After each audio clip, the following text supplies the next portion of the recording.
What is going on, guys? Welcome to episode 99 of The Scope, your source for FPS news. And I guess today, probably some potentially drama, maybe. I don't know. There's something going on. Drama. Some kind of quote unquote game that really wasn't actually really anything. And it was bad. So yeah, we're gonna talk about that. And probably get a little heated, a little spicy. A little bit. Because A little bit. those people suck, and hope they get sued. They're idiots. We got the tea. Speaking of idiots, I am one of your co-hosts, Crash. I'm joined by a couple of my good friends, Buffnerd Gaming and Surrounded by BlueTheRobot. other idiots. Yeah, your other couple other idiots here. Yeah. I'm not saying it because I have to look in the mirror and see myself. But how are you guys doing? We good? Golden, man. Yes. Excited for today's episode. Same. Dude, it's gonna be fun. There's a lot going on finally in FPS stuff. We kind of have highs and lows and stuff to talk about, and it's hard to talk about stuff, but there's quite a bit to talk about. I mean, we can kind of bounce off around whatever in the intro, but I mean, some of the things I was thinking about the other day was Warzone. Like, I don't know, lack of what to call it, like Warzone 3 or whatever. The new Warzone iteration feels nice. I've been having fun with that a lot of fun over the weekend with that. A couple weeks ago, I played Halo, and it's had meaningful updates and feels really good. And I found some really cool stuff in Forge. PUBG got its 10th map, Rondo, which we'll talk about probably a little bit later. The finals stealth launched. We got like new stuff with like Exoborn. There's a new Rainbow Six season going on. Tarkov Arena is right around the corner. Like, there's just a lot of stuff going on in the FPS community, in the FPS genre, which is a nice change because the summer, and it might happen again next summer, but it was pretty dry, and we were like just kind of hanging out, talking with everybody. But there's actually a lot of stuff to get into. And yeah, what did you guys been playing over the weekend? I know Blue's been anomalizing, and Buff's probably been Warzoning. You know what I played yesterday? Actually, I played Division 2. Ooh, nice. Yeah, I'm kind of getting back into the Division run again. Do you do mods on that one, or no? No, you can't mod. I mean, you not supposed to, because it will get you banned. I know for like the Division, the first one, I made a video like showcasing a reshade and like flying around doing cinematics and stuff like that. But if you use that and get caught with it in Warzone, even if it's like the simplest, like, oh, I just want to reshade to make the city look better, you could get banned. So any third-party software. Yep, it's Ubisoft. So that's it's if it's PvP, you're gonna get something, because like you can do it to like the Wildlands and do first-person mod for that and first-person mod for Breakpoint and be okay with that. Do reshade to your heart's content, mod different weapons, but the second it starts going into like the multiplayer PvP aspect, then they're like, not here. Kind of like what happened with Tarkov, where people were using reshade so they could see people in the mall, right. In the dark, in the shadows. But it didn't Division 2 get some new content recently, like going back to New York? Dude, okay, that was a while ago, but okay, I will say I'm dumb. We were looking back at the game and playing the game. We were like, when did this game release again? We were like, oh, 2019. Okay, so it wasn't that long ago, but I mean, it still looks great, especially like New York in the Division 2. Division 1 is definitely by far the most immersive division out there, but I don't know. I was having actually a pretty good time. We were doing some little story missions. I was helping a buddy out with his stuff, and it just got me more excited for Heartland, pretty much. In all honesty, I was like, yep, okay, when's Heartland? When can I get my hands on that? Because that's gonna be one of my main games. Like, if it wasn't for Stalker Lomini right now and Heartland was out, that I would be playing Heartland for sure. Yep.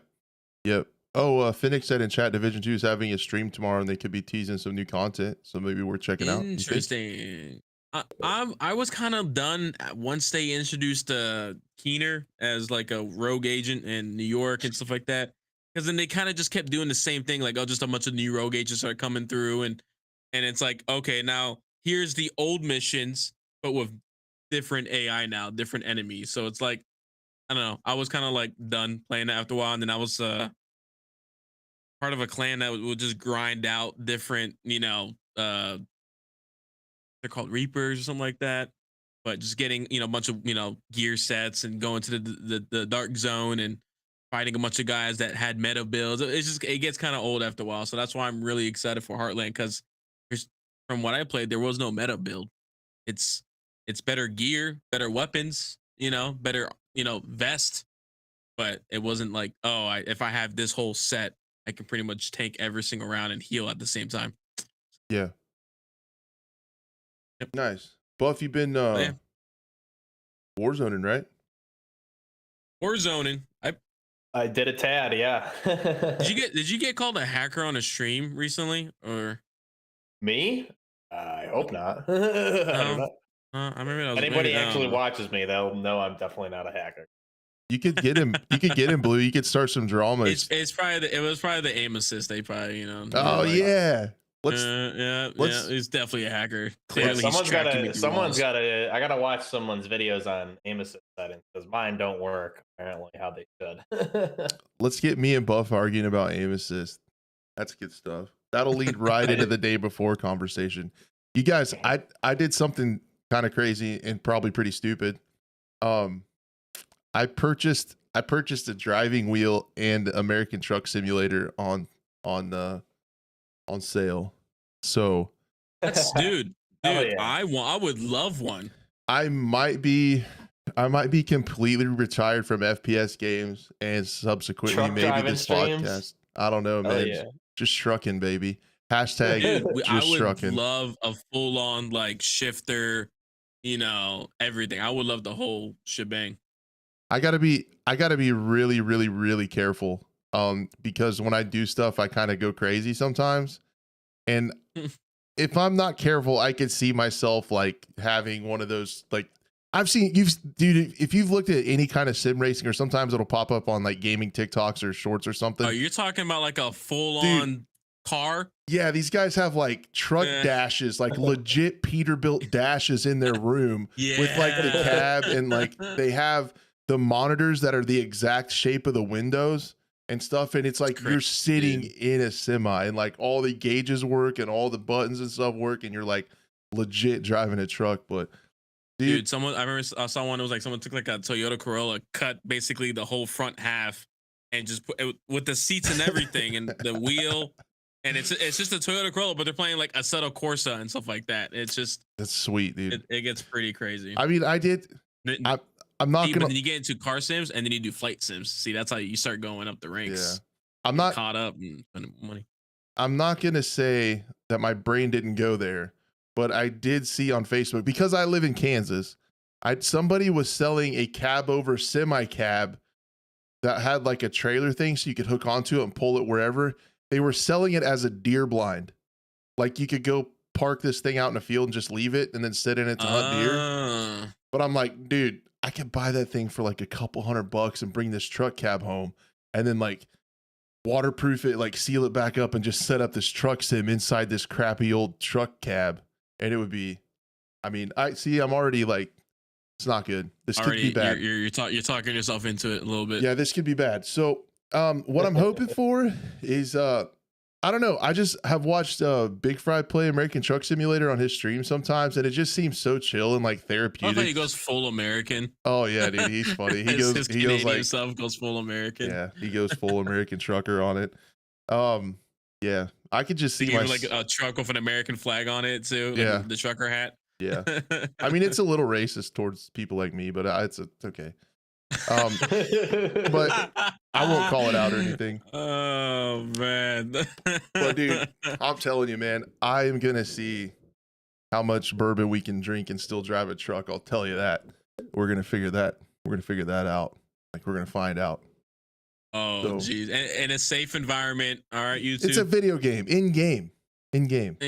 I do actually have American Truck Simulator, but I actually never played it. I got it gifted to me, but I've never played it because I was like, I really don't want to play this with a controller or mouse and keyboard. I want to play it with a wheel. Like I feel like that's like the only way to play it. Yeah, I got a cheaper one just to try it out and see if I like it. I didn't get with the Logitech. I got like a PXN or something. They're supposed to be pretty good, like entry level wheels. So I'm gonna try that. It did come with the shifter and clutch and everything, so I'll be able to shift gears and like get real. Just yeah, man, Nice. telling you what, we're gonna be trucking, boys. Don't even worry about it. We're gonna be trucking one of these days. But as far as FPS games, man, I haven't even really got into the Rainbow Six season because I've been having so much fun on Warzone, man. Like it feels really nice. Man, this is one of the biggest updates to Warzone. I feel like just turning around how the game feels like ever. The new map is awesome. It feels kind of like Verdansk, but there's actually more cover. You're almost never hosed. Like you almost always have a way to play, like to get in circles in battle royales. You can always get kind of hosed where you have to pull into somebody who's on a hill or top of a building or something. That just always happens. But I mean, there's hardly ever a time in the like the mid game or something where you get a bad circle pull and you don't have a way to play it out. I know a lot of people have kind of talked crap on it on Warzone because it feels more resurgency, but you guys know I used to really love like Rebirth Island. There's a lot of ways to get your team back with the gulag entry kits and the flare guns and buying people back and stuff like that. But I don't know. I think that makes it more fun. One of the biggest drags to me of games like PUBG and stuff, and even PUBG's changing some stuff up where you can get players back now. Was just if you died early, just sitting there and watching your team forever. So I like that aspect of it. Oh, PUBG changed that? Changed that aspect as well? Yeah, they have a blue chip thing now that's really, excuse me, similar to Apex. If on a lot of the maps, if your friend dies, you can collect their chip out of their box. You reach into their box and get this chip, and then you can go to these redeploy stations and put it in, and it'll make them drop back in. Yeah, that was like one of the biggest issues for me with battle royales, for sure. And then, what's the name of the map? Like Tygo, I think is the name of the map. Has a gulag.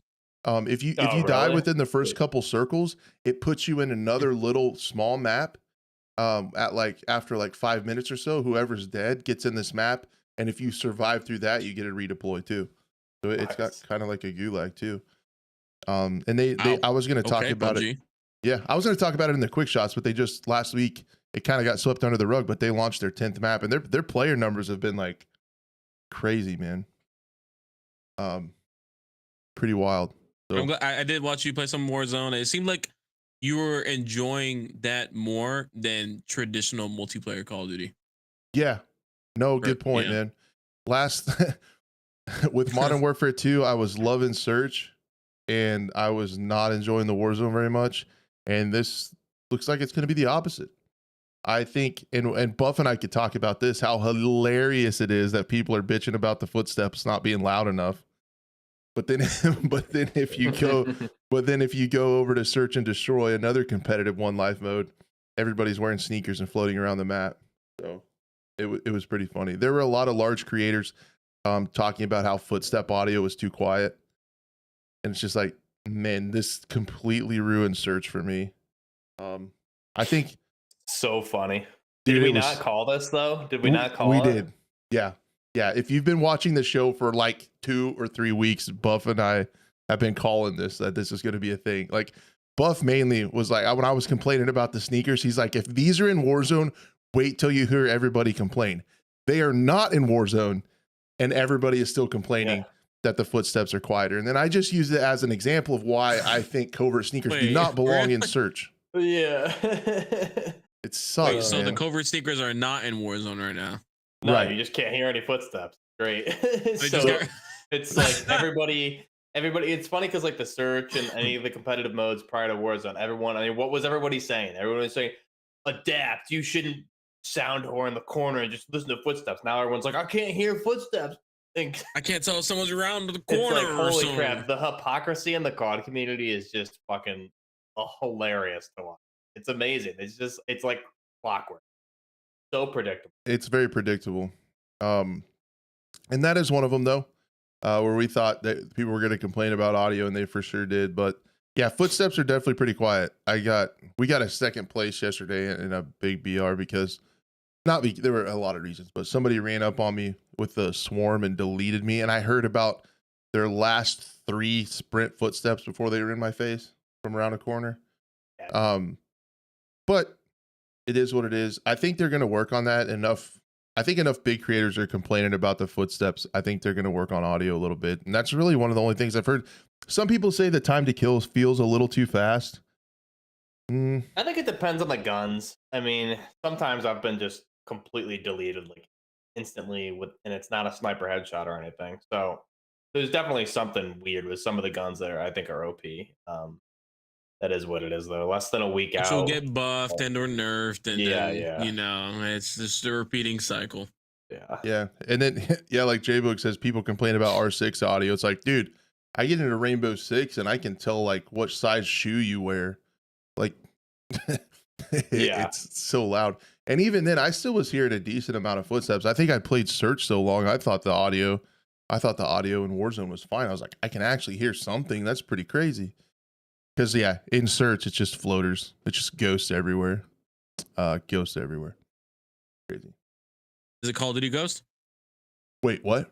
Ghost 2 launching? You heard it here first. Yep. Are you, Blue, are you leaking? Ghost Dog's 2. coming back. The dog's coming back. Blue's leaking. Throwing out leaks. No, but I think yeah, I think that's what's up. I'd be playing. I think what I was talking about on stream, because I finally got to feel what it's like to be a big streamer. I played Warzone over the weekend and I had people come into my chat. What, you hate Rainbow? You're never gonna play it again? So which I've seen happen to the second you switch games. Yeah, they're like, oh, you're done with it forever. It's like, no, man. I'm like, I had to explain it. I play other games. You're not playing Rainbow Six for one day. This is insane. You're just giving up on. You're a traitor on the community. Right? Yeah, pretty much.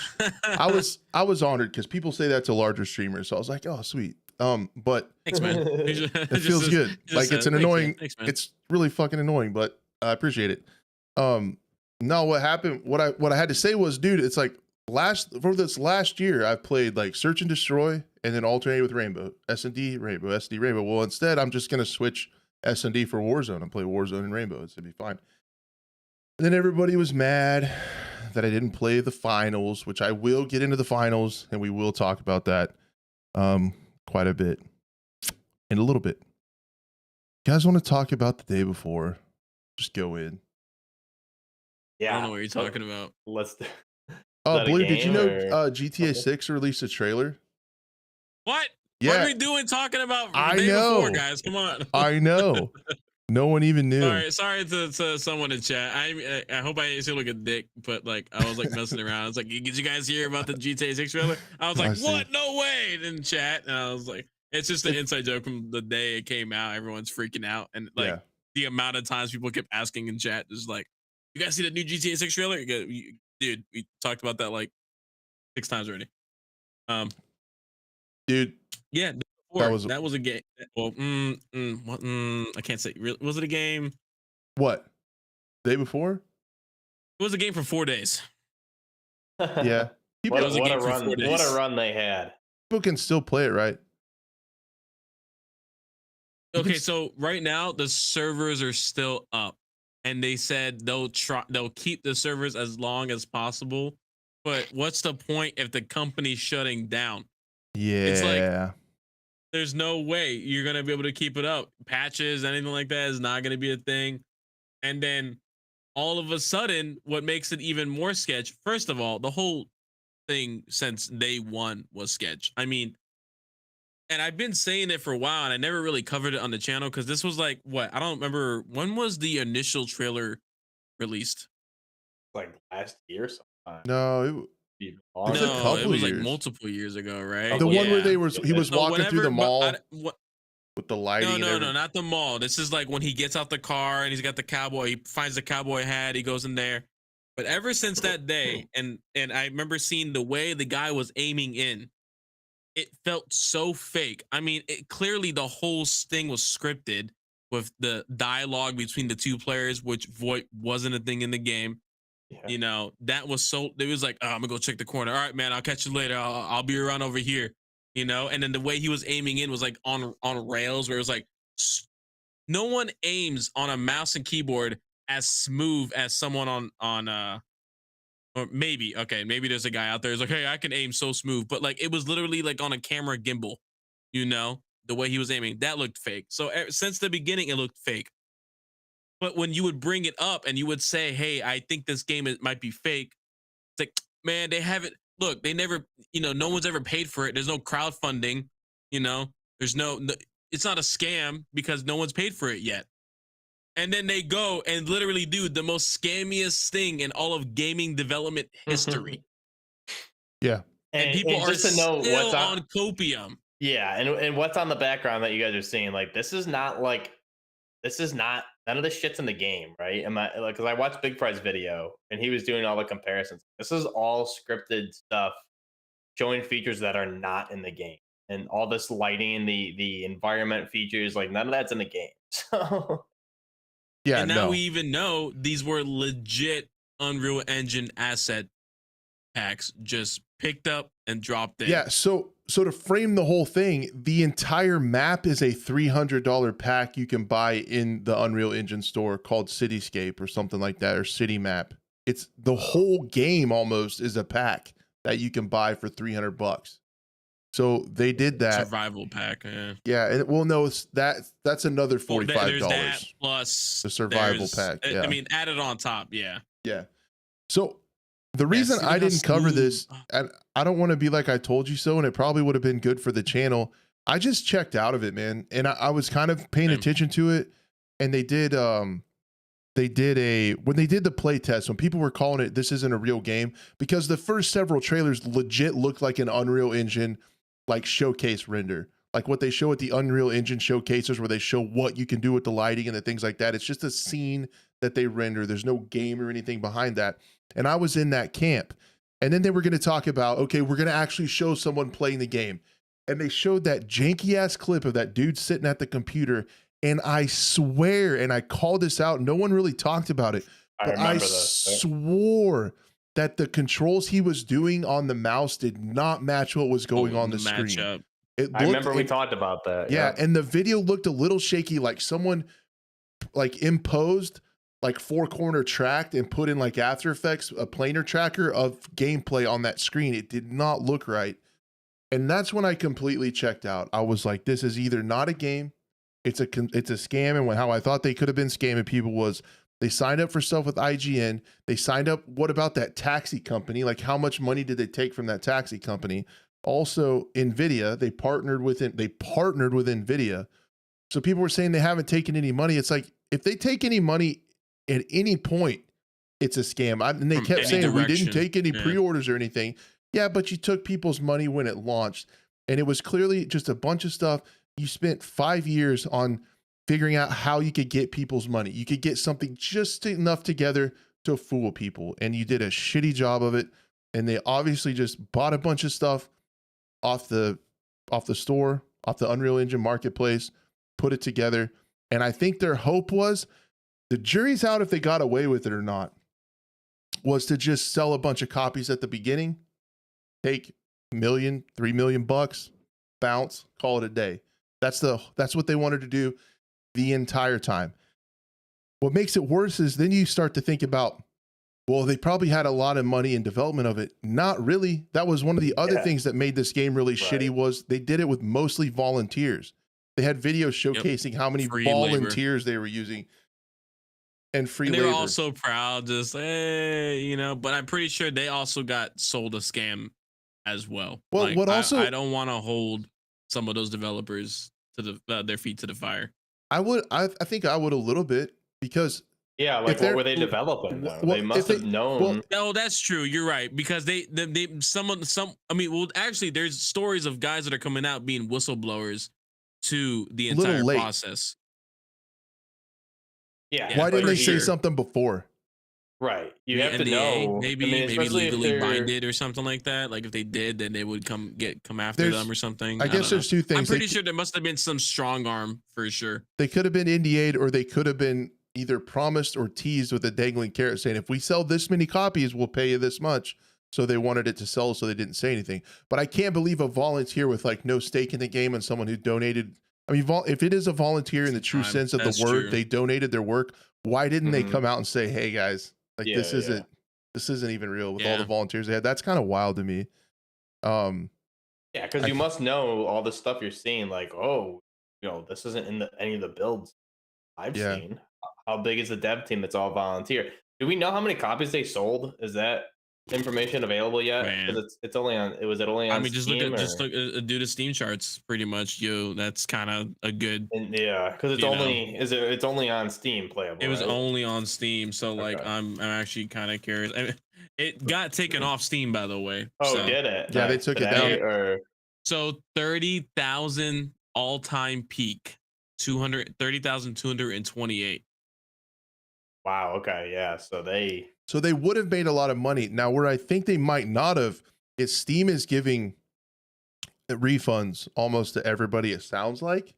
Oh, good. Mm-hmm. Even people I've just seen, I'm not sure how it works. Do not quote me on this, but if you think so, if you're out there and you played 2 hours, the general rule is if you play over 2 hours of it, you don't get a refund. Try it anyway.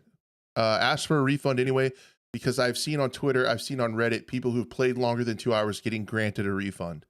So I think Steam is being a little bit more liberal with refunding this game. And it was what, $39.99, right? Yeah. So if they sold, we're saying it's around 30,000 copies. So you're looking at like I just did the math. Yeah, 1,200,000-ish. Yeah, 1.2 million. But then how many add are different getting currencies and right. Yeah. And how many are getting refunded by Steam, right? So so yeah, probably half, if not more. And so. there's probably a lot of gamers out there that don't watch YouTube videos like this. They don't really look at news sources. They bought the game because they heard about it one time and it's going to stay in their library. Well, I wonder if Steam's going to look at it and be like, okay, this is clearly, if there's any losses or something. I would hope they do just a mass refund for everyone who bought the game for sure. They should. But because it should be a lot of pressure on Steam too. I mean, it's currently trending right now on Twitter as well. So. And what's funny is, I know Big Fry got so much flack for his opinion, and others did also. And like, well, they were right. Yeah, I mean, I was just watching some guys play it, and some pretty big, content creators were playing it and saying they were actually enjoying it for what it was. I saw Clean, but Clean said not that the game. What it is not what it was advertised as. Far from it. Right. Everything you saw is not available in the game. And that's the thing. When I heard some of those creators and one of them, reached out to me and was like, "Hey, you should actually, check it out." I was like, I can't. Like, I morally cannot play this game because it wasn't as advertised since day one. Yeah. Yeah. Because everything you're seeing on the screen is like this environment version of the map, the Christmas version of the map with the all the lights and the dynamic weather is not in the game. And Big Fry did a good video on that, kind of breaking down what was shown and what was shown around this whole development process, and what all those features that are not in the game. And it's staggering. And it's also what it was advertised as. What it was a MMO. And it's an extraction shooter. Yeah. So it's and it's an extraction shooter with very few M's and O's. You can loot and extract, I think, is what the verdict was. Like, that's really it. So yeah, it's pretty wild. Yeah, it's crazy. Yeah, the reason I don't want to sound like a dickhead, like I told you so, but it just had all the red flags to me with where I just didn't feel like making videos about it. In hindsight, I guess I should have done it for the clicks and stuff, because it's actually crazy what those trash cans tried to do. I think it's good that you didn't do it for the clicks and whatnot. I don't even think I made a video. It might be maybe one in the beginning when it initially came out. I don't even remember. But I mean, I don't fault anybody for making videos about it, because it had to be talked about. It's good that the news was out there. It's good that people like Big Fry called it for what it is and reported honestly on it. Because otherwise, I bet Big Fry and like Light Beer and like all those guys who called this shit out probably saved people from getting scammed. They did good work. Oh, he actually did, because I read through some of the comments and he was like, "Hey, I was almost about to buy this until I saw your video." Yeah, like, yeah, for sure. He, him and a couple other creators saved people from spending their hard-earned money. Yeah, so shout out to all the creators that called this shit out, and like Kira and all those folks that do that.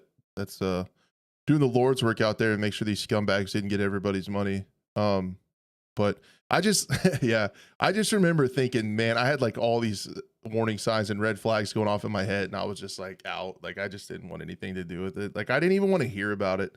I didn't want to, Yeah, but here I yeah. am talking about it. But it Well, seemed well, that's shitty. different. Like the context is different because it was clearly was all. It's obviously was all BS. But also, I understand.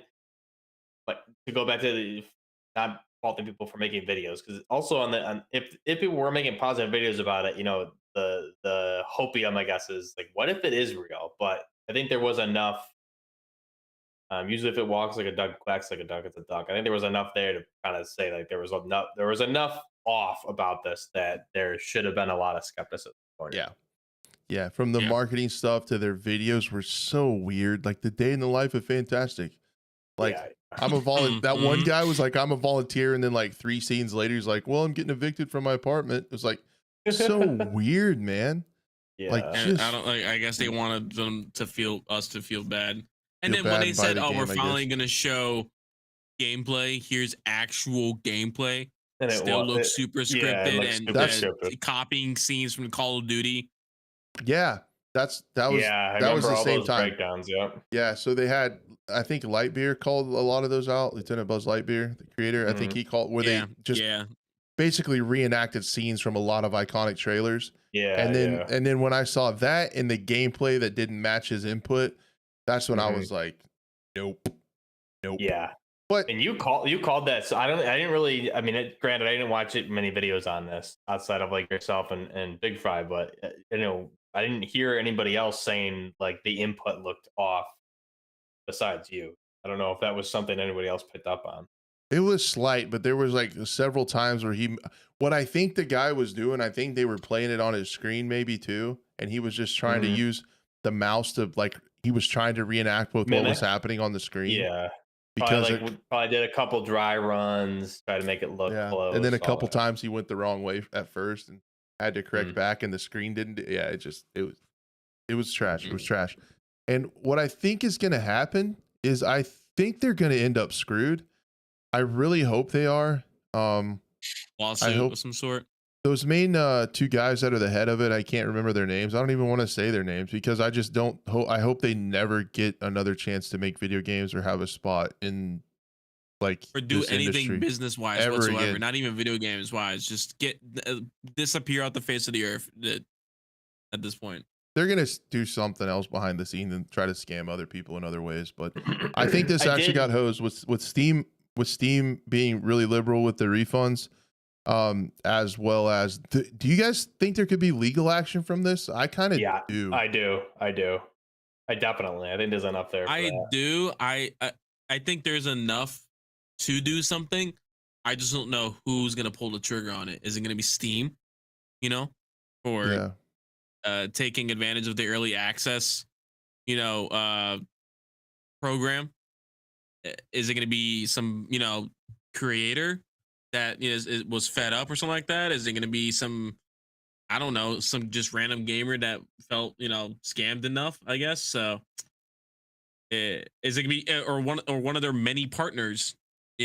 That could have been working. Yeah. Hell, They, Nvidia. they Could were they do on they something? were on the billboards of Times Square for God's sakes. Like that, how much Yeah. how I mean, I know we talked last time how much that cost, like 500 a day or something like that, whatever it was, but I mean Nvidia, they were partnering with other companies, which looked like advertising. It was so weird. So See, I'm actually kind I of think curious. I think there's definitely lawsuits here for sure, especially if Steam is refunding that many. I hope Steam comes out with some sort of statement or something regarding either mass refunds, full refunds to everybody, or um, how many sales there were versus how many they refunded and what the reason was. Because I think that would be a big factor as people would reference that in a lawsuit.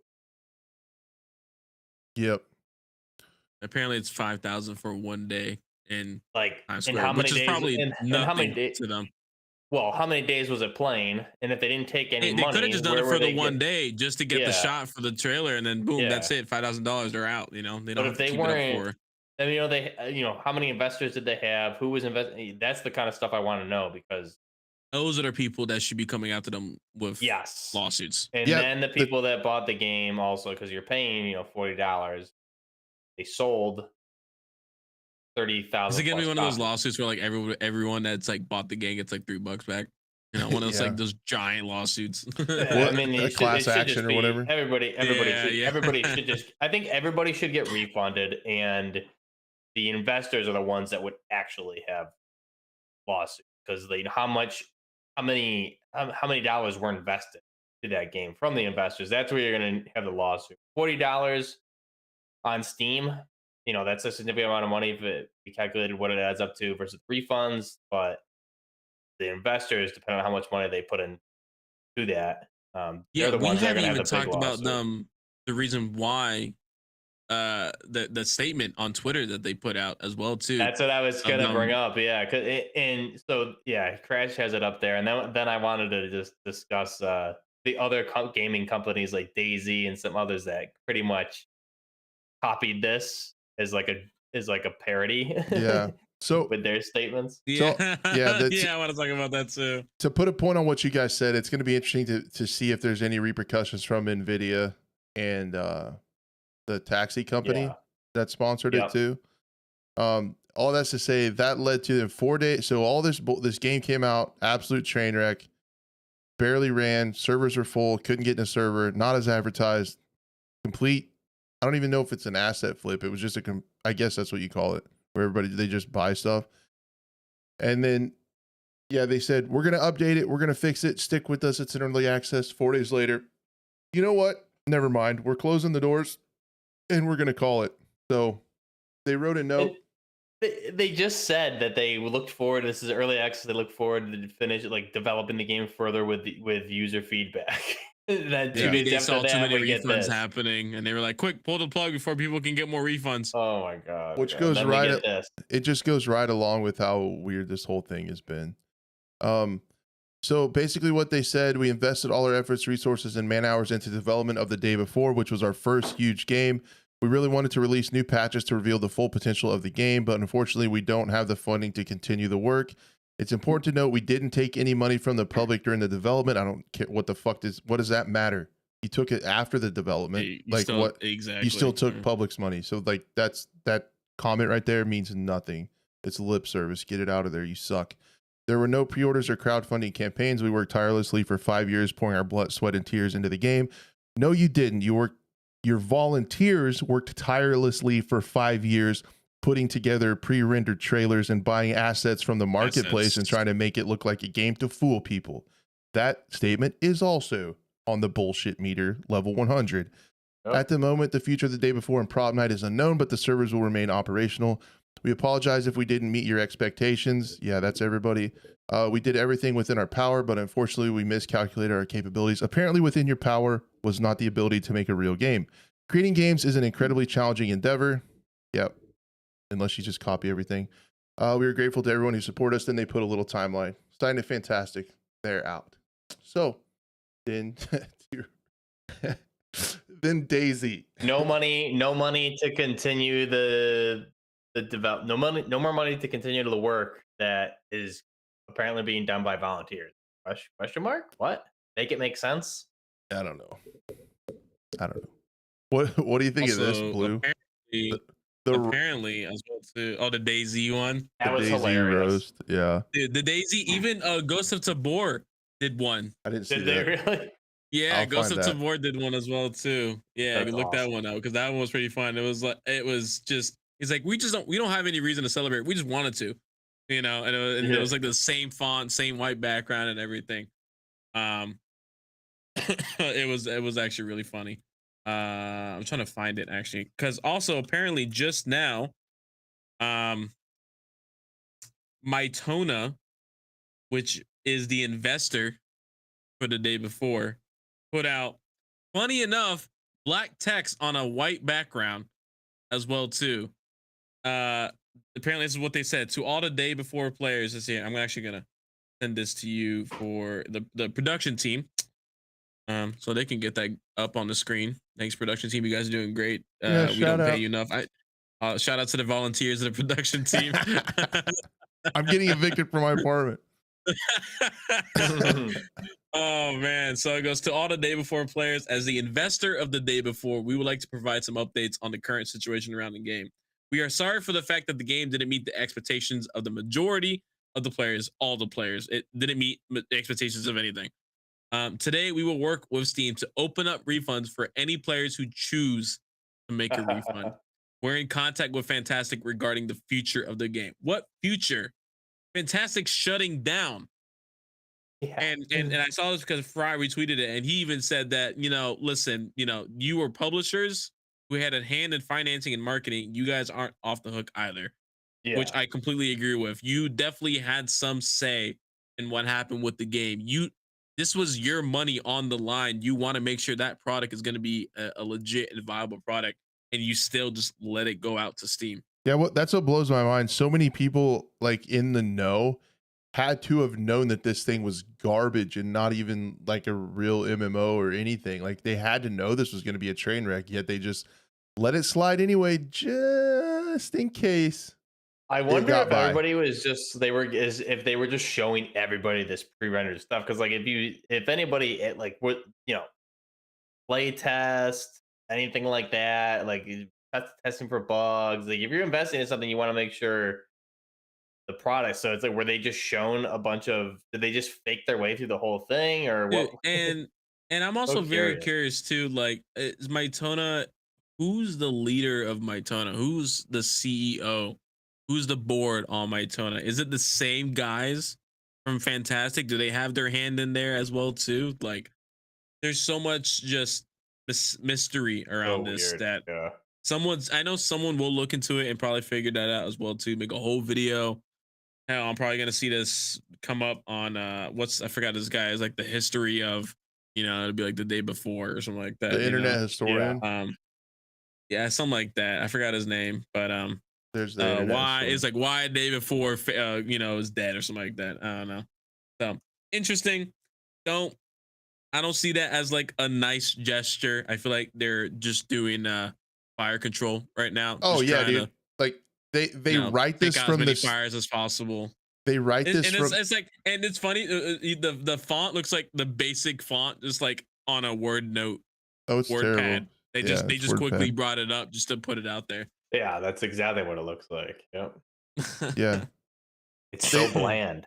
They wrote Not this from professional at all. They wrote this from the standpoint that like, oh, we're surprised you guys didn't like it. We worked really hard.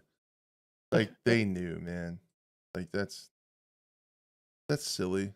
The other thing, so to kind of put a bow on this crazy topic, the Big Fry tweeted a little bit ago that they are changing the names of things on Steam, on the Steam database. So the game The Wild 8 is one that they made back in 2019, and they're changing from Fantastic to the developer to 8 Point. So we need to keep an eye on 8 Point and make sure that that's not a new studio that these trash cans are making to try to do this again. They renamed it to that. And then over on Prop Night, which was their bigger game that released in 2021, 15 playing right now, huge. They changed the name of the developer from Fantastic to Mytona Fantastic.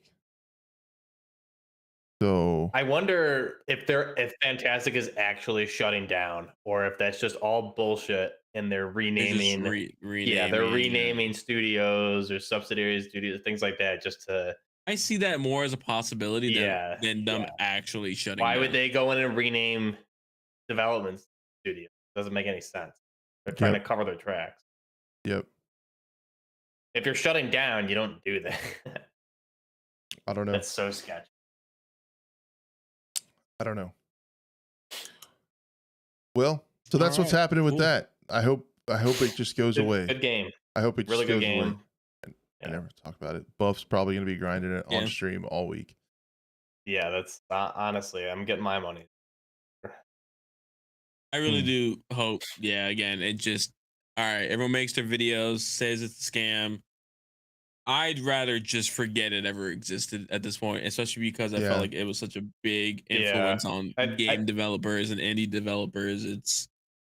And I think part of this, Steam needs to be. I mean, it seems like they're taking the initiative with the refunds, but they need to also be, proactive and make sure that these studios can't list anything on Steam again. At least without it being like vetted very, very thorough. Yeah, they need to be done. So yeah, in the spirit of forgetting about it, would you guys like to talk about the finals? Yeah, let's do it. Dude, when that released out of nowhere, and I kind of saw it coming, to be honest. Oh, I really saw it coming. Yeah. I don't know how much I should talk about it. I'm not gonna say what I was gonna say either. I think we're on the same. I think we're on the same page, Crash. It was interesting. It was interesting the way they released it in the first place. Just at the end. By the way, can we just real quick about the Game Awards? Game Awards sucked this year. Can I just say that real quick, dude? I think it sucked. It was shitty. I didn't watch. It was I tried. I was like the first year. I was like I watched it in my living room. We put it on, eat some dinner, and it sucked. But I was glad at least one good thing that came out of that. Two good things that came out of that. The God of War voice actor made fun of Call of Duty. That was the only thing I saw. Yeah. That, and then also the finals as well too. GTFO had a little spotlight as well too, which is kind of cool. But yeah, the finals and dude, Ready or Not, it is popping off. Oh, Ready or Not too. Yeah, 1.0 and Exoborn. Yeah, a lot of. We are talking about Exoborn. Okay, so there was a few more things. No, there. the games and stuff were cool. I thought the Game Awards were shitty because it wasn't really about the awards or celebrating games. It was about like the celebrities and like the Muppets and like it felt Hideo more Kojima like a for like 30 minutes. Award show than it's getting a game award show. Yeah, it's what happens to everything that gets big. It's just trying to get mainstream and expand the audiences more. And they try to turn in. I'm afraid it's going to turn into like the Oscars and stuff where people don't give a shit about it. But anyway, the finals released during that. Yeah, I tweeted out that I thought they were like way before, based on Jeff Keighley's teaser, that it was going to shadow launch, and then an anonymous. I'll just say what happened. There's like 16 people here. So what happened was an anonymous, who I will say is anonymous source, reached out to me and said that it was launching. I also misread their message that said not to talk about it. I thought that this person is telling me this so I could make a video and get the scoop going. So I promptly made a video, got the scoop going, went back and read through that and went, oh shit. So I had a big oh shit moment. Oh, that's why you deleted it. Okay. Yeah. So then I took it down, and then I went ahead and made one to publish right when it went live. Say it was live. Well, everybody must have been playing the finals because the video did absolutely horrendous. So I also deleted that one and just was like, well, I learned that I had a massive oh shit moment. Because I respect the person very much. And yeah. So we're okay. It's okay. We're okay. Channel took a hit. It's fine. No one got hurt. We're good. No one got hurt. Yeah. No one lost their job. We're good. We're good. We're chilling. But oh, no, it was real news. It was real news. But I will say it looks like it's a great game. I'm not. It's one of the probably the best things that have come out of this year's FPS gaming, development, I would say. Yeah. Yeah, it's really cool. And I talked about this in one of the videos I deleted, was that it's really cool to see a game launch like this. This, if you're wondering, DICE, this is how you launch a game. It works.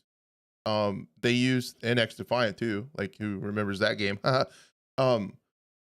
Dude, they used the beta testing. They used the closed beta testing. They used all of that stuff properly. They fixed bugs, and they had a launch with hundreds of thousands of people across multiple platforms. And is anyone talking about how shitty it is and how it doesn't work? In multiple countries. No, because it worked. So props to them for launching a game that has massively crazy server-side destruction, incredibly unique style game modes, unique aesthetic, something fresh and new, and it worked. So they killed it. So props to Embark. They literally killed it, because I just looked at the Steam charts, all-time peak, 1,399, and it's still at a 24-hour peak 207,000. Yeah, and that's just Steam, That's and insane. it's on console too. This is such a win for Embark Studios. I'm so proud of these guys right now, like especially for knowing the back, the behind the scenes of Embark Studios and the guys that came from, Dice and stuff like that. Like, And now yeah, now you know a little bit about what happened to Battlefield 2042 because those people dude, but that just killed it left. but I'm telling you, this is, and now I'm even more excited for True Arc Raiders. crossplay. But seeing this, it feels like the next evolution of gaming, or of developing. What's the word? Just like the developers, I would say, like the big conglomerates, Yeah, it's like Activision. It's like back in the day when Medal of Honor and Call of Duty were kind of fighting at each other and whatnot during the World War II era back in like the early 2000s, and those guys left and made. I think it was. I'm trying to think of which way it was. If it was the guys that made Medal of Honor went and made Call of Duty, right? The guys from EA left and made Activision, something like that. Yeah. That's what the it was. guys. I thought it was EA devs left and made Call of Duty. Yeah, Whether it was Battlefield or EA Medal of devs Honor leaving, or Dice devs leaving and making Embark Studios, making a great game, killing it. Excited for their next game. Like, it's just, I think Embark Studios is going to be, hopefully, cross my fingers, is going to be that next big Dice. studio out there. Yeah, and just hopefully it doesn't turn into Dice. So Yeah, you gotta watch them with Nexon, but yeah, hopefully it stays the course because they're doing some really awesome stuff. It's really they cool. are a subsidiary. That's true. That being said, people have been also mad at me why I haven't really been playing it much, and I haven't been playing it much, but it's a great game. I've just been enjoying Warzone with folks I used to play with back in the day. I'm gonna get into the finals. Still appreciate a game and not play it, because I'm the same way. I'm out here playing Stalker Anomaly and looking to play older games still because I'm just into that, and I got Dead Side I'm looking forward to as well, and I'm just it's more just like, yeah, I know it's a good game. I'm proud of them. When I played the beta, it was fun. The destructible environments were the best part of the game in my opinion, because like, oh, I can't get through this. I saw Arctic Soldier, who by the way I think is still their top 10 player in the world, medium player in the world, which is still insane because now there's even more players. What was it? They were going after one of the cash drops, and they were like, oh man, how do you get into this building? He goes, hold on, I'll make a door. Just blows out a wall, and goes in that way. And that's classic, like Bad Company 2. Also, right? that was the whole thing back then. That's cool. Yeah, Isn't Bad Company 2 shutting down too? I think it did. Yeah, those servers. Right? Yep. Down. Yeah. RIP. Yeah. Imagine being able to do that in a battle royale. Oh wait, you couldn't Firestorm. Shoot. Darn. Dang, man. People weren't people playing Firestorm recently? Yeah. A lot of people did a video on it. It was good. A lot of people have been playing Battlefield 5, and I got excited. And then you can actually queue in a Firestorm. You could on PC for the first time like since launch. I don't know how it's doing now. I haven't looked in a minute. Battlefield 5 player numbers are still rocking, but I hope they are. Deserves it. Yeah, it's going to be interesting to see what Embark Studios does with Arc Raiders. It's also going to be interesting to see what TTK Studios does. Those are also X-Dice developers. It's the same vibe as like Vince Zampella leaving Respawn, or leaving Infinity Ward to make Respawn. You kind of get that same vibe that Embark could be one of those studios with like legit when staying Jeff power. Keighley put emphasis on Titanfall, by the way. Do what? Did you guys see that when he was talking about Respawn? No, what did he say?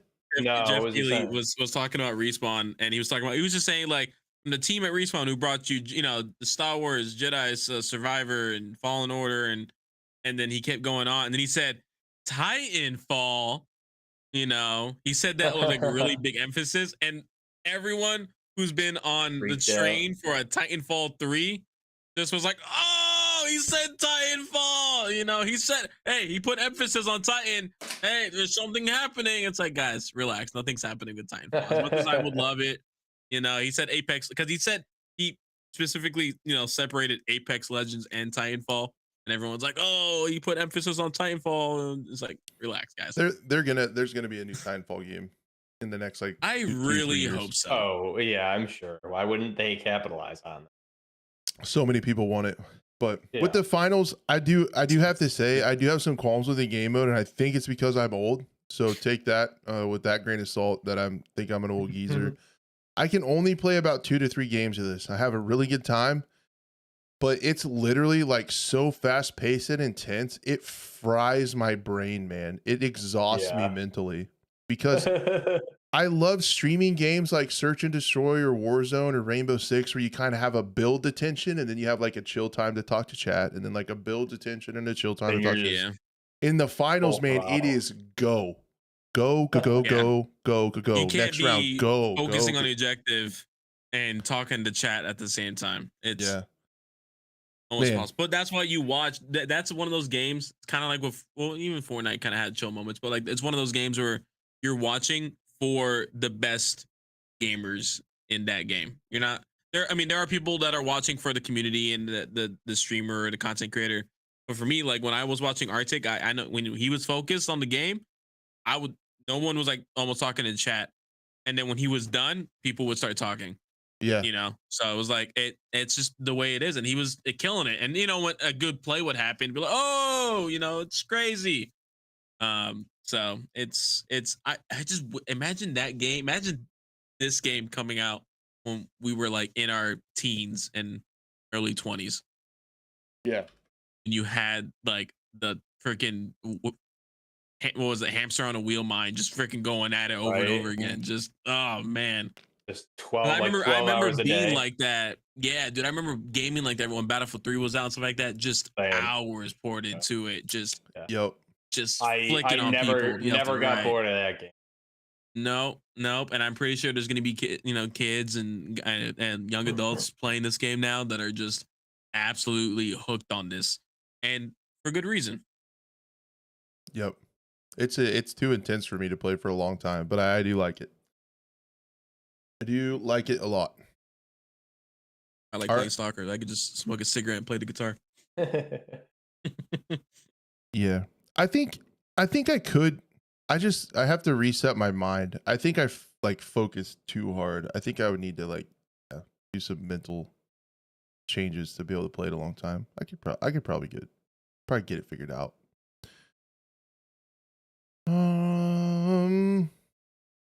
Let's see. Battlefield Season 7. I thought this was worth talking about because something that I've been adamant about. Wow. Oh, I'm gonna have another drink. And if you do, you'll clean it up. Crash. And this is why he's getting old, guys. That's why he can't play these other games. Also, Case what did in you point. pour? Okay. Something I've been very adamant about since the launch of 2042 is the fact that they are disgustingly low on maps and content, and that one map per season is not enough. The community has said that it is not enough. And we got the teaser for Season 7. We already knew that there's going to be more seasons for Battlefield 2042 based on the leaks from Twitch Prime. They kind of leaked their schedule of Twitch drops. So we know there's going to be more seasons. Don't act surprised if there's another season. You watch this show, you already knew that. But they released a teaser on the Battlefield Twitter, Battlefield comms, talking about Season 7 and the holidays. And when they return from the holidays, Battlefield's going to return from the holidays in a big way. Sevens were everywhere. But two things that were important, in my opinion, happened. At the end of it, they told the senior producer, I can't remember his first name, I think his last name is MacArthur. They told him, you're late for the maps playtest. They said maps plural.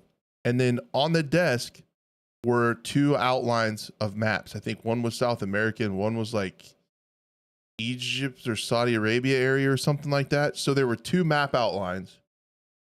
They did also release the holiday protocol for that. It's coming back with the Christmas cosmetics and those creepy elves and stuff.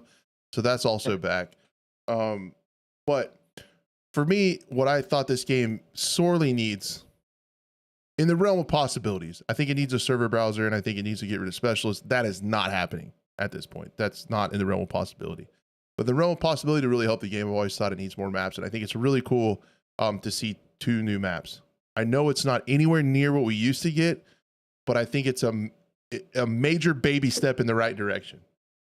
It shows, I mean, it's the first time we've seen the shift towards more content since the live service. The first time we've seen 2 maps. And I am kind of looking forward to next year for Battlefield 2042 just to see what comes out from that as well too. I'm same. I think people are going to be really happy with 2 maps as long as they're decent. And I was trying to look on there if you could see. Yeah, it's like Saudi Arabia and then South America are like where the outlines are, I think. It's just also too like I would love another Battlefield game now at this point. Like I'm just tired of 2042. But yeah, I think most people are just ready for the next one. But yeah, and I think it's still gonna be a while. So I think 2042 is here to stay for a few more, a year or 2. Yeah, probably 2. I think while they're still working, because I think give it 2 years and they'll announce the next Battlefield officially. I think the next Battlefield will be pretty sure it's already leaked. I think the next Battlefield will be 2025. I think next year we'll start hearing about it. Yeah. Really? Yeah. That's Yeah. But I think we have enough in 2024 because they of games to hold us off. Yeah. They generally release holidays, so I think we would already start to be hearing leaks and stuff. Yeah, I think you'll see. You'll think you'll see a trailer next year, holidays for sure, like gameplay reveal trailer. 2042, we didn't get anything official till May-ish with Twitter statements, and then typically, you're right. You would hear like Almighty Dak, I think it was saying stuff early on, but. And the investor calls too, they start to talk about Battlefield again a lot more, and they haven't yet. Maybe they learned their lesson and not say it's the best Battlefield game we've made. So far ahead development. It's for the fans. A love letter. Love letter to the fans. Love letter to the community. Never has a Battlefield been this far along. It's such a love letter. I really hope they just kind of take a couple steps back. Man, we've all said it. I'm getting so good at this elevator pitch. Just take Battlefield 5. Make new maps, put a modern skin on it, call it a day. Boom. Couldn't agree more, honestly. You have everything from a server browser to good weapon manipulation to good, movement. Perfect movement, incredibly good visuals with great optimization. Destructible environments, just not as destructible, but still pretty good. It's got everything. Make it look like Battlefield 4, but in that engine and those mechanics. And we're chilling. No, they're gonna do 2044. Oh God. That's when the mechs come out. We don't even joke about that, Blue. That's not even funny, man. Well, I mean, look, to be honest, a little funny. I originally thought, because there was 2042 back then, back in the old days of Battlefield. Oh, 1942, yeah. No, 2142. Oh, 2142. No, 2042, 2042, sorry. Or no, 2142. I was right. You're right. I was right. Yeah. Geez, so many freaking numbers. And like Battlefield 4 was teasing 2142 with the mechs and the giant Titan, where did all that go? I'm actually kind of curious. They had the hover tank, The hover tank. Yeah, I remember that. You're right. And they had the rail gun, So it was like, I really thought 2042 was going to be the next evolution of like getting back into like that future style warfare of gameplay, which again still wouldn't be bad if it was just even take Battlefield 5, make it a little bit more futuristic like that. But if it was still good guns, good gameplay, server browser, I would like 5-man squads back.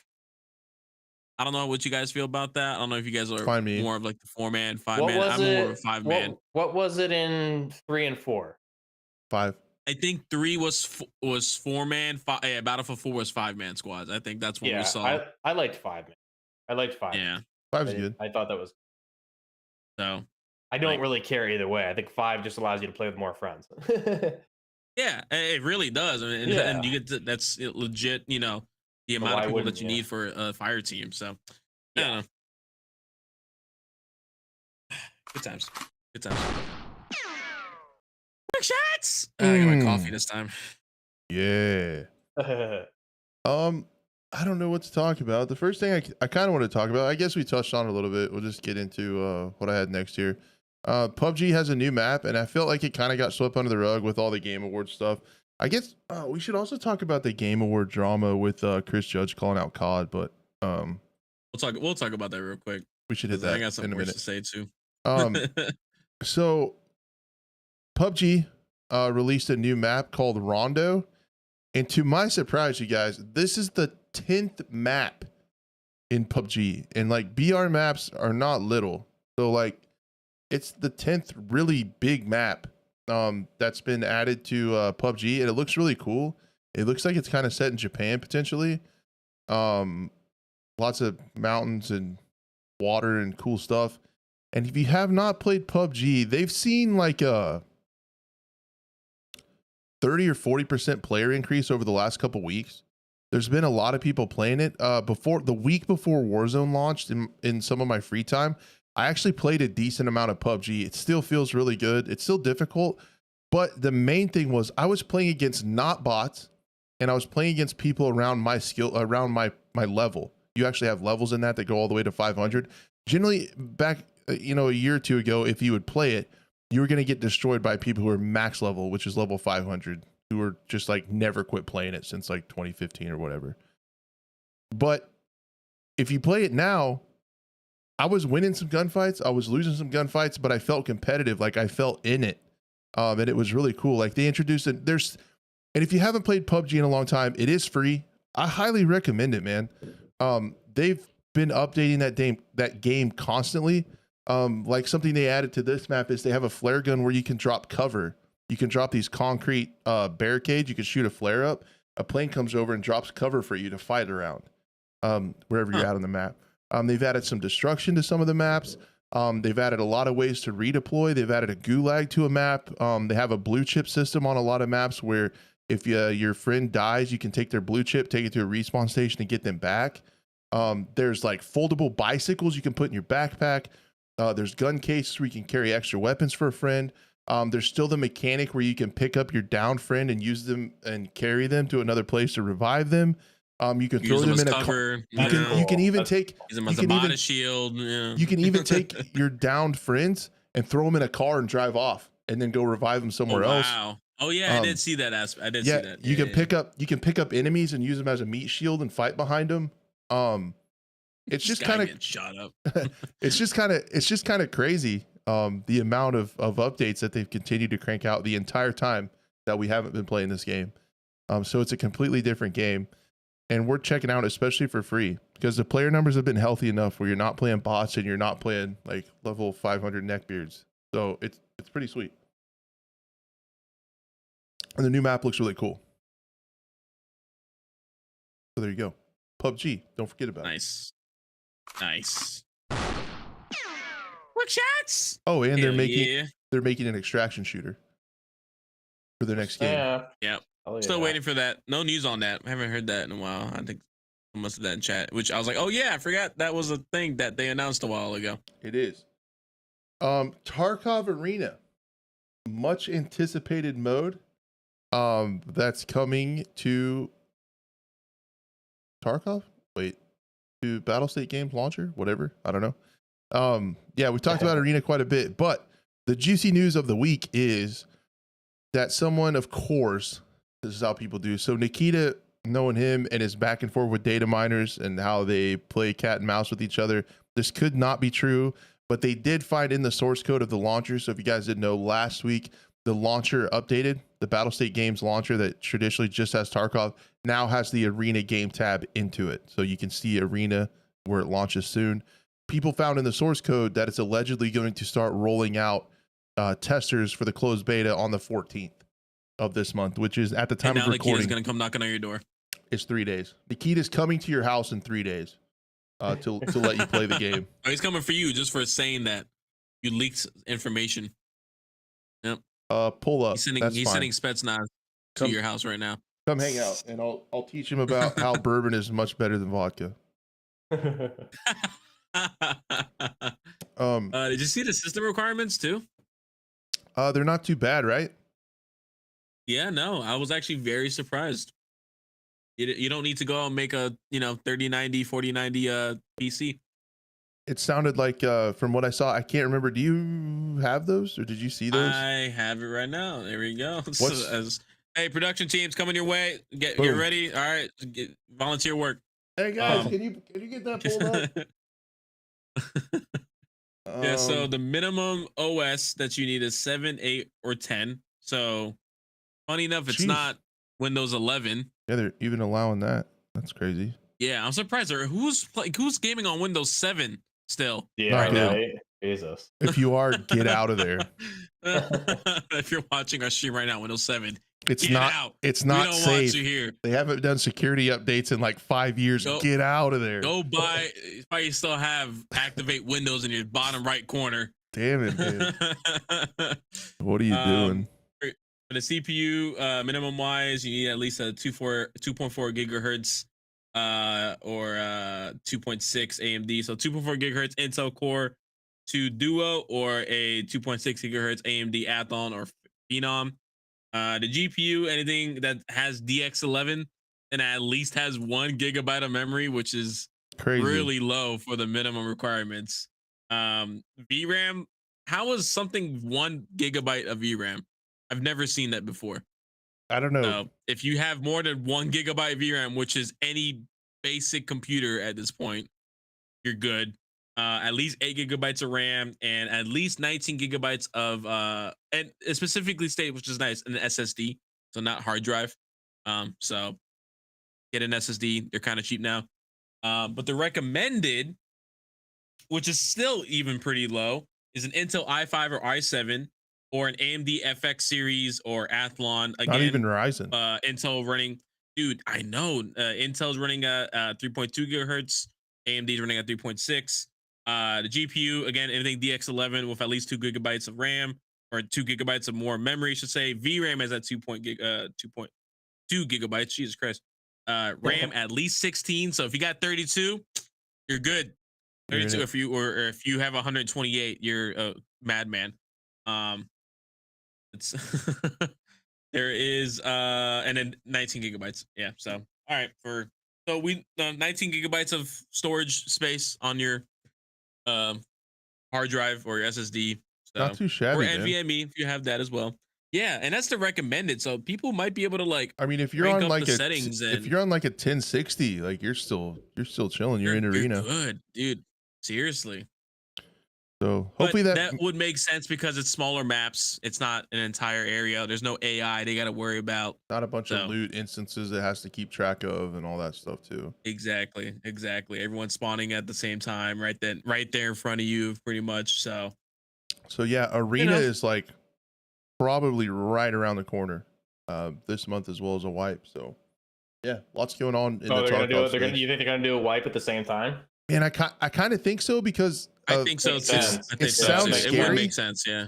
It really sounds scary because it also seems like at the time of the wipe and they introduced new stuff, there's also a bunch of bugs that they're trying to fix. So now they're gonna have like bugs from the wipe to fix, but then also like bugs for making arena. sure the arena's like running okay. So it seems like it's gonna be a lot for them. But I think they kind of have to with the integration.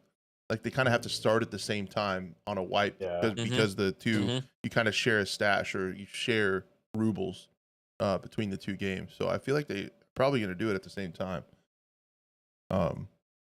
So yeah, maybe it's happening pretty soon. Within this month, they did say on their roadmap a long time ago that the wipe was going to be in December. And I might play more Tarkov in this wipe. It depends on how much time I spend trucking. But this wipe should be a little longer, so I might try to play again. I'm definitely going to get into Tarkov again when they change the quest. When they add in the mainline quest, that might not be till 1.0. I really want to play Tarkov again when they change up the quest. I just don't want to do the quest again, man. I'm in the realm of I will wait till 1.0 for Tarkov now. I've given them enough of my time and stress levels and whatnot. Just in the I'm meantime, ready too, for the full game. In the meantime, too, we get to see what Gray Zone Warfare is too. So exactly, we're gonna be eating extraction shooters next year. That'll be So that's why I'm like, you know what? I don't really care about Tarkov right now because now I have options, or I'm going to have even more options. Hopefully, these options are good and they work and they're good on release. Blue, and they have hopefully. Jeez, I need Blue to carry me in the Division Heartland, and I need Buff to carry me in Warzone. Got you, brother. Got you. Yeah. Were there any more quick starts? I need someone who has firsthand access and knowledge of the the area, the Kansas area. Yeah, Kansas even though area. it looked nothing like anywhere I've been in Kansas, but that's fine. But maybe it's inspired. Like, oh, I know the square. Yeah, we ate around this breakfast spot right here. Yeah. Oh, great. There's bad guys in there. All right, now I gotta shoot them. Oh, I know. Hey, there's a back door back here because I went back here one time with my homies and whatnot. Right? Do you say homies? I could. You could say homies. I could do it. I could say. I can say it. I can make an exception. Yeah, I can work that out. Oh, man. I can fit that in my schedule. Yeah, I can get it going. Oh man. Good times. Oh, why did that sound? Was that it's weird? Not muffled. It's not a muffled, right? Did you put a silencer? A suppressor? There we go. Quick shots. That sounded weird for 2 seconds. I don't know what was up with that. It was a suppressor on the hammer, not the barrel itself, just the hammer. Dang. That was Don't strange. question it. Anyone else in chat hear that? I need to clean that gun. Sometimes it's got a hang fire. I need to clean it. You need to clean it. It's fine, man.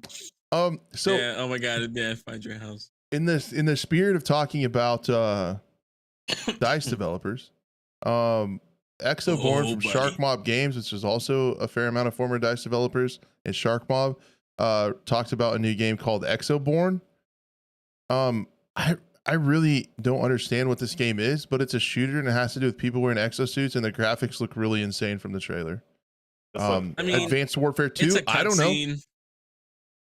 I don't really. I hate going off a cutscene and be like, yeah, these graphics look insane. Even if they go, cutscene was made with in-game graphics. No, show me gameplay. I need gameplay nowadays. I'm tired of looking at cutscenes. I need gameplay. But it is Shark Mob, so that's why it's exciting.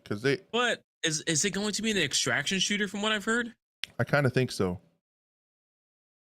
That's what it said. I'm confused. Yeah, that's what it said. But then the trailer looks like it's a story mission or something. There's like a story to it, which is fine for an extraction shooter if there's a story to it. But I'm so confused. Are you ready for the elevator pitch, Blue? Get up, get in, and get out into Exoborn, a tactical open world extraction shooter set in apocalyptic US. So it is an extraction shooter, and it is apocalyptic. United States, what? And it is tactical. So, does that really seem tactical when guys are flying out a window? I think we need exosuits in a storm, and that just. I think tactical. I think Gray Zone Warfare. Okay. I think we need to differentiate the terms tactical and realism, because tactical doesn't mean say militaristic. But I feel like tactics and the art of using tactics can be in various settings, even in futuristic exo settings. Like the tactics are still positioning, like when to deploy ults, what weapons to use. Punched out a window and flying through a thunderstorm. But what I'm telling you is, I meant for this to happen. But tactical does not mean realism. Like, I get it. It's like the tactical like look and feel of a game. I understand that, but I don't know. Maybe futuristic military. I feel like militaristic could be the term used instead of tactical. Realistic, yeah. I just feel like game developers, and they just put the word tactical, and they just make it generally seem like means like real world, like tactical equipment is what I gotta think of. But because I got into an argument, I agree with people in chat. I need to see more. I got into an argument with somebody saying that Rainbow Six Siege isn't tactical anymore, and I'm like, dude, it's incredibly tactical. Now it's not realistic anymore. Like the operators have gotten sci-fi and stuff. Yeah, I but see what you you cannot mean. say it's not tactical because there's a vast amount of tactics in the game. But realistic, no. So there's a thing. There's a gray area there. There's a gray zone. Yeah, I guess there's a gray zone warfare. Huh? There's a gray zone there. Oh, hey, he said the thing. He said it. He said the thing. He gets paid every time he says it. That's why. I wish. 5 Come cents. on, Rick. Where you at? Was there anything else? I had one more. Just wanted to talk about it because I'm a huge fan of this franchise, and I see it. I'm a big fan of survival games. I see it. Wait. Yeah. Wait. Oh, egg fire. Okay, go. Shots. See, you got to clean it, man. Get the lube out. Got tons of corrosion. Dirty. This came out of nowhere, and it made me think of like OG Turok when I saw it for a little bit. I love that game. Jurassic Park is coming out with a survival game. That's pretty cool. So I'm hoping there's some kind of aspect of shooting in it. I don't know how it's going to work. I really don't know what's going to be. This is also another game that has an incredible cutscene, but no gameplay. But the story is, and for people who have seen the first movie, you're a scientist that gets left behind after everyone's left. That sounds terrifying. Cool. That is horrifying. Because I remember watching this when I was a kid. As a kid, yeah. So like, you know, the part when they like locked the velociraptor in the freezer. Mm-hmm. You know, spoiler alert, if you haven't seen the trailer, the freezer opens. So like now, you know, there's that, and it's crazy. It's like you see all the iconic imagery from the original movie. You know, Dr. Grant's hat, the Jeeps. You know, you see all that. Looks like she's calling for like help and support, and she gets a little bit of, you know, some kind of callback, but nothing happens from there. So it's gonna be interesting. I'm really excited to see what this is about. I've been really looking forward to some kind of game with dinosaurs in it. I know I tested a game that was a tactical shooter a long time ago. I forgot what it was called, but it was Unreal Engine 5 and it had dinosaurs in it as well too. And it was supposed to be like an extraction shooter with dinosaurs, with player controlled dinosaurs. Oh wow. So, whoa. And I tested it a while ago, and I haven't really heard anything about them in a while. And I was gonna make a video on it. I tested it with Karmika and a bunch of other guys, and it just I never made the video because I was like, it's just not ready. This trailer would have been a whole lot sweeter if she had a saw with like a 250 round mag. So you did see like some first person, you know, just a few seconds imagery. Well, it's a few seconds. It kind of reminds me of like Alien Isolation when you see like the shadow of the dinosaur in the back hallway, like that feeling of like really walking slow and stuff like that. But I don't know. We'll see how it goes. I would assume you get give me a SPOS 12 shotgun. I need the SPOS 12. If I can find it's a the staple. body, it has to be. If I can find the body of the guy that got eaten by Clever the girl. Velociraptor, if I can just, and he's like hanging out, the SPOS is in his hand, or like the arm's broken off and he's still hanging onto the SPOS 12 or something like that. So yeah, but then this brought up a different, you know, conversation. Like dinosaur games are cool. There's been plenty of FPS games back in the day. Dino Crisis, Turok, you know, like and Turok I would like to see. I would love to see those. this genre come back in a modern day with modern day graphics and engines and, you know, mechanics. And dude, I think it'd be great. I think you could imagine like the weapon animation of SCP-5K with this or something like that. You know, customize your own character type stuff. Exactly, or like you're a team getting sent in or something like that. You know, that'd be awesome. That'd be really cool. Like in the first reboot of the franchise that they did, Jurassic World, I think it was, right? There's a part in there where they bring in like, you know, contractors, which I thought was really cool. Like, what if that was like, you know, this being a timepiece of the original, that was like kind of a thing. Yeah, so I don't know. It was just cool to see. It was a nice surprise when I saw it. There's nods to the movie in there with the flipped over Explorer, and then you see the water does the ripple thing in the T-Rex track and all that stuff. And I will say though, completely off topic and borderline crazy. My Discord has been a complete cesspool of this game because they think the protagonist looks like Mia Khalifa. Oh, So there's been a lot of comparison memes in my Wow. Discord. Get off the hub, guys. Oh my I god. didn't even see that. Like, Now I oh, can't. great, Now I can't. Now Now I you can. can't not see Exactly. Yeah, so it's Mia Khalifa's, she's weird. I've seen like the little Twitter clips of like her talking about like marriage and shit. It was fucking stupid. But anyways, oh yeah, she's dumber than a brick, but yeah. she's I'm all over excited my for this. Oh, dude. she's all over my Discord. She didn't get where she is with her intelligence though. That's funny. But I mean, the graphics, if they're anything close to this, like, I'm sold. I'm sold. I feel like it can't, no matter what, like it can't look bad. I mean, this is going to be out in 2024 probably, right? So it's like, it'll be a decent, It is a it'll be single player good-looking action game. Where she's jumping across onto that dock, that's gameplay, right? Don't you It looks think? like gameplay, but it looks like what's the word? It's like a cutscene, like in-game cutscene, you know, like a quick action, press X or something like that to like Maybe, hold on yeah. to, you know, it could be something like that. Oh, her name is apparently Dr. Maya Joshi or Joshi. You know, Dr. Mia Khalifa, Maya. is that it? It's not Mia. Maya. Cool. It's Maya. Okay, so you know, apparently this is back in 1993. So Don't tell my Discord, man. It's been bad. It's by it's by Saber, Universal and Saber. Oh, Yeah, that's cool. This part right here, yeah, alpha. It does say alpha in-game footage whenever it switches to this. There you go. Saber, wow. Yeah. So it'll be first Saber, person. That's sick. Yeah, Saber Interactive, freaking Space Marine 2. Yes, they made SnowRunners or SnowRunner and Mudrunner. Sweet. Okay, nice.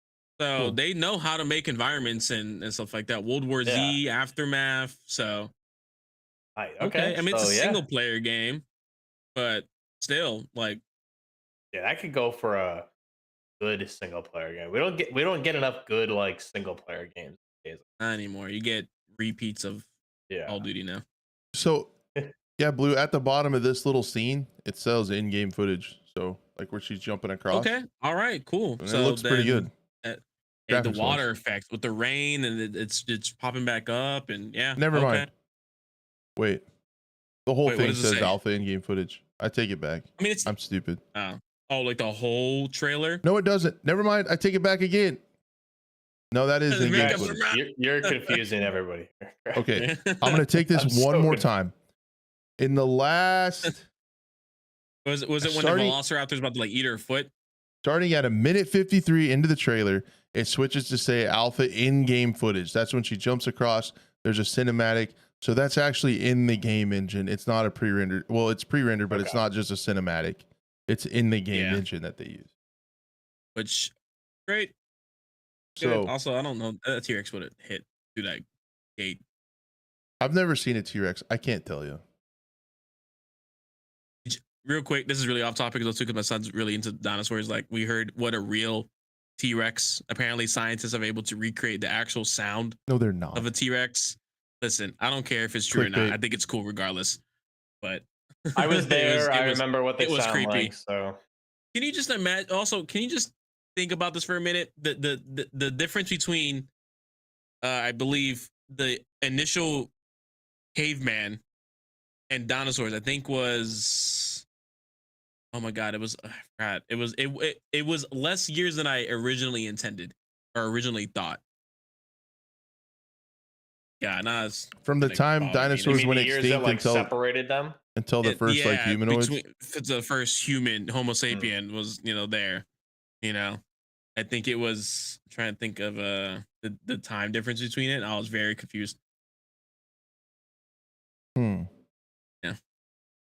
Yeah, humans were with dinosaurs. I've seen lots of it. But again, I live in Florida, so there's freaking dinosaurs here anyway. So I mean, I got alligators and crocs and weird creatures, birds, and as tall as me. Birds are dinosaurs. Birds aren't real, but they're dinosaurs. So that explains everything. Chickens. I'm trying to get canceled. I think it's I mean, About Crash, it. No. Alex Jones just got reinstated. I was gonna say we're safe. Yeah, we can't get canceled anymore. I was gonna say Alex Jones is back on Twitter. We're safe. We're okay. I saw some great like montages. Just to go off topic for a second, I saw some great montages like Alex Jones is back, and then it's just like it was like they did like a cut things together so it looked like it was all happening on the Joe Rogan podcast, and it was like, and it's done. Then it's just like, oh great, this is a monumental moment. It's like Alex Jones, and it's like, I want to talk about blood sucking, baby eating space demons. Yeah. But was that the first thing he said when he came back or something like that? No, it was just like a parody. Like they pulled different clips and like montaged it together to make it look like it was one sequence, but it was just something he said previously when he was on Joe Rogan's podcast. That's funny. Yeah, it was awesome. It was really cool. So yeah, trying to get canceled, Crash. I don't think you can do it at this point. I think we're safe. The human highlight reel is back on Twitter, man. It's gonna be. We can finally have some entertainment. Oh yeah, there's a bunch of Landon. There's a bunch of songs and like remixes of him in music form that are hilarious too. Like, yeah. I love there's so many that, memes of that guy. Shout out to the audio listeners who just stay to the end and listen to this, to our like just our wretched conversations. Do you think anybody stays this long? That's what I'm saying. If they say, I mean, also shout out to people in chat right now, but to the people that watch audio. Like, what the fuck are these guys talking about now? Where did this conversation lead to? And the VOD. And I was like, this is for you specifically. This is for you guys who stick around towards the end, gets to get these kind of conversations. And I love you guys. And now we're gonna extend the show and go into Alex Jones's greatest moments. The greatest. Okay. No. If Twitter doesn't count threads or X, YouTube will. Please no. That brings us to next week's guest is. Oh yeah. Imagine Alex Jones. That'd be one hell of a show. I'll just say that'd be one hell of a show. You think he plays games? If we could figure out a way to pay this man to be talking about video games, I would do it. I would be on that show. I would happily. I don't even think it would need to be video game related. Just the I don't think it could be video game related at that point. The conversations that would naturally happen. He probably thinks video games cause cancer. Something along those lines. Well, he probably thinks violent video games make people kill everybody. He's probably in that camp. I feel like. I don't know. He's like a solid Second Amendment supporter. I think. I don't know.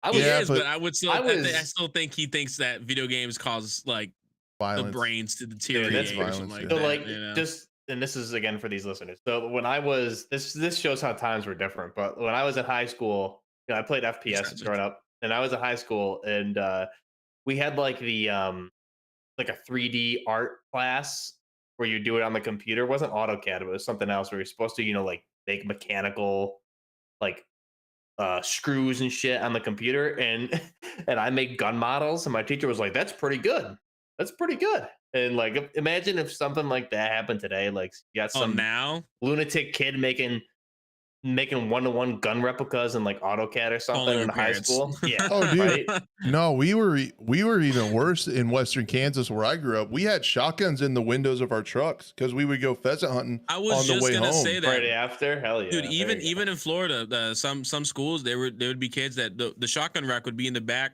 open for everyone to see. Yeah. Sometimes even unlocked and loaded, but nothing would happen. Well, and sometimes they would just stay in there. Yeah, and sometimes they raise their guns correctly, Blue. Not everyone raises their weapons correctly. Dude, but no shit. Like we would hunt pheasants like on the way home. Like we would stop at some like tree rows and walk and shoot pheasants for like supper. And then sometimes like if it was raining and there were a bunch of lakes out in Western Kansas, there'd be ducks, and we would all have our shotguns in the school parking lot and then go duck hunting like right after school. That's awesome. Like. And nobody was like freaked out or anything. Like it was just what we did, and there was just guns everywhere, and everybody's fine, and nobody died. Crazy. Like I just became like a gun podcast real quick, but I can just say too, I just recently found out that Switzerland, out of all countries, also has a really close weapon or firearm per capita in its population. Like they have shooting competitions for kids, like. Legit, like that's like a whole like celebration that they have. It's like teenagers like 13 and to 17 and stuff like that. They go out and they practice shooting, and they are encouraged towns are encouraged to at least have one shooting range.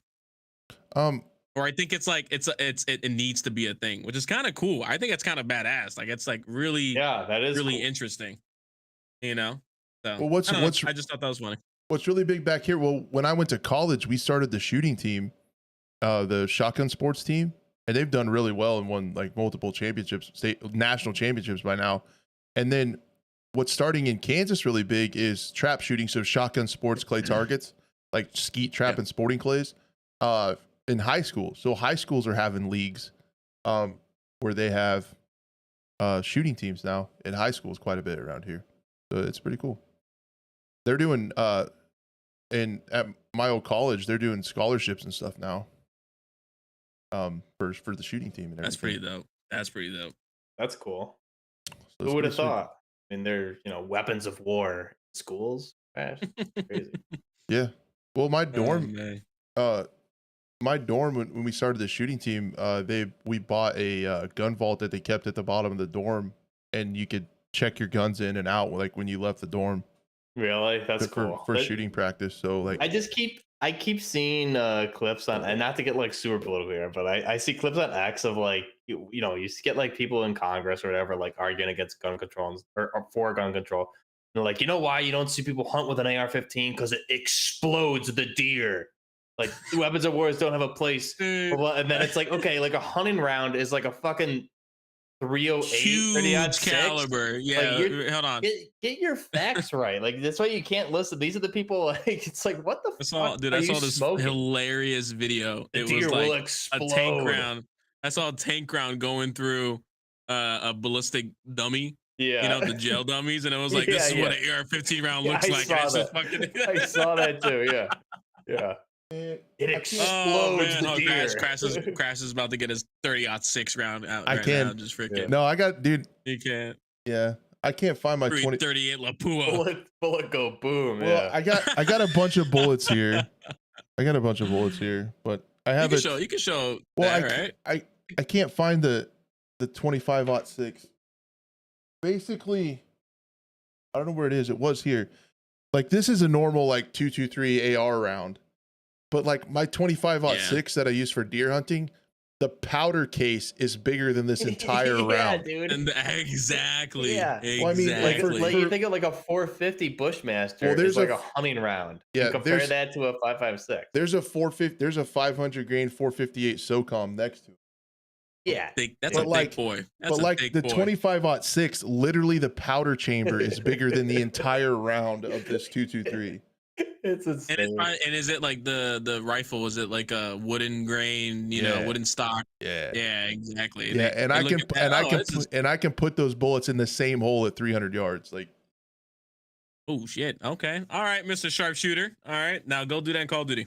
Hunting with a 50 pitch. I can't. I don't got M82s out there and go deer hunting. Blows off a deer's head. Man, I gotta find that because that's funny. Oh man, that's funny. You wouldn't have to track it very far. Legit. That's why, dude. I used to like when I used to go to this school. It's funny. I used to bring this cup specifically and just to put it in front of the teachers that were super, left. I would say, and just specifically, just hold it in front of them while wearing a hat like this. Be like, "Hello, good morning, good to see you." Yep, here you go. Maybe we should go hunting with some rompers. We need to go out and do a hunting trip with Crash.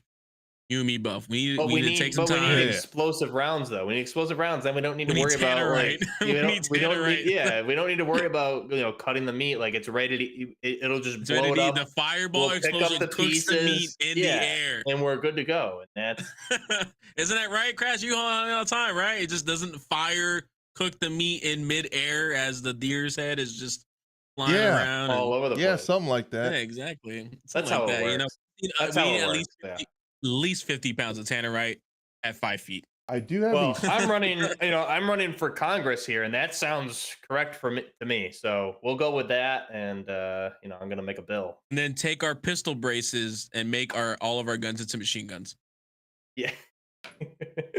Oh man, is that how that works? We need like that's what they said. I'm not even kidding. the quote from one of the guys. They thought the pistol. They thought it was a bump stock. Bump stock. Yeah, idiots. Fucking dumbass. Where is that ammo?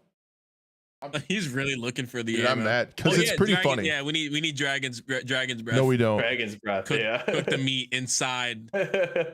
You guys are silly. You want to talk shotguns? 2024. If you want to talk shotguns, I know shotguns. What we shoot when we shoot shotguns is we shoot 8 gauges. 12 gauge. I've only shot 20 and 12. I've never shot anything else. You versus the guys who told you not to worry about. 8 gauge, actually. That's what's. Wait, which one's 8 gauge? One on the massive one. Big motherfucker. Massive one. This is a normal 12 gauge round. That's 12 gauge. Yeah, that's okay. So 8 gauges. What are you shooting with an 8? Is that birdshot? It's whatever you shoot. Shot. I know. I'm talking about that round specifically. Whatever you want to shoot. Yeah, yes. It's a BB. Size BB. Okay. So you got like I thought that was a slug. No, it's lead. It's like 2¼ ounces of lead BB. Oh my God. Which BB is a size Whatever of shot. it is. Yeah. Yeah. That round's made for whatever you want it to be. Yeah, I have two 10 gauges in between that. Dude, I've seen someone load 9mm rounds, just the round itself, into a shotgun case and shoot that out. And it was actually pretty decent spread. It was actually kind of fun to watch. People upset me. Well, yeah, so we're planning a trip, guys. Just so you guys know, we're planning a trip. We're going to go see Crash on his ranch. We're gonna go hunting. We're gonna use Starlink and we're gonna make a stream out there. Yes. That'd be dope, actually. I'll bring the 50 rounds. An IRL stream out there, all of us together using Starlink to stream that shit. That would be dope. Starlink. I want to do it around this time too. I want to do it when it's a little bit colder. I'm a big fan of the cold, even though I live in Florida. But just all gillied up hunting edition. We can. That reminds me. Or you can just walk around in bright orange. Crash. I gotta send you something. Someone sent me this like a charging handle that goes on like an AR or something like that. I know who sent it to you. For like hunting gloves. Oh, Chewy. Was it? Yeah. No, Murr. Same guy. Yep. Chewy in game. Chewy. Yeah. Same guy. Yeah. Slash okay. Chad in chat. In chat. Is he here? Murr, yeah. Where are you at now? Maybe not. Is he here now? But he's here. That's yeah. That when I saw that, I was like, oh, I need to show Crash this if he hasn't seen it already. Well, I don't want to get us banned, but I would show you on my 458. It's just got the straight. Listen. It's an airsoft replica. That's all. It's an airsoft replica. No, it's not. no, it's not. It's just got instead of the rear charging handle, it's just got the straight. It's just got the straight bolt handle on the side, and you can grip it. Gloves and stuff. Oh, nice. Oh, okay. And it's so really good for gloves. lefty. Yeah. But then he said that thing worked for lefty, which is kind of. Oh, cool yeah, too. you are a lefty, aren't you? Yeah, I shoot correctly. Okay. You're a big fan of bullpups, right, Crash? Those work well. Yeah, he's a big fan. I love it. Yeah. I love it just turning my cheek into hamburger. Yeah, super good. Super quality design. Yeah. This is getting bad. Yeah. Guys. Love you guys. Thanks for hanging out with us and listening to our conversation. Yeah. Maybe we'll do like an after dark episode and just go ham on I would love to do that. Sometime. Maybe. We should talk about we could do it would be horrible. We could do a Patreon and then just do Patreon gun a specific episodes. Podcast for that. Just topics that they come up with or whatever. Yeah. Interdimensional blood-sucking demons. Yeah, lizard people. For the 100 episode, maybe. Let's talk about the lizard people, the reptilians. Oh, now I really gotta go make a aluminum tinfoil hat now. Yeah, reptilian shapeshifters and all that. they're all in the White House of the government.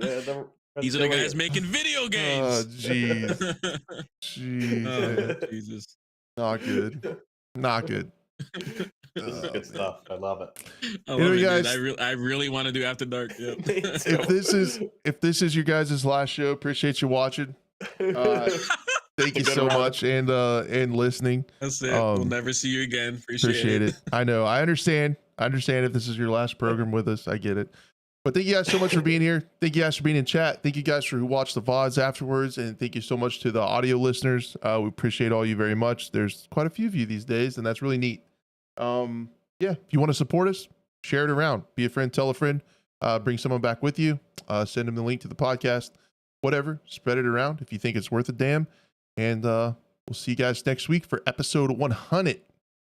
And remember, guys, all the proceeds of the channel goes to strippers for the kick stream we're going to have down the road, okay? True. Don't forget. So get out your checkbook. All right. Fenix knows. Fenix is about it. Oh, he knows. He knows. We're on the same page. Friend of the show. All right, guys. We'll see you next week. I hope I make it that far. I love you. Bye. All right. Thanks, everyone.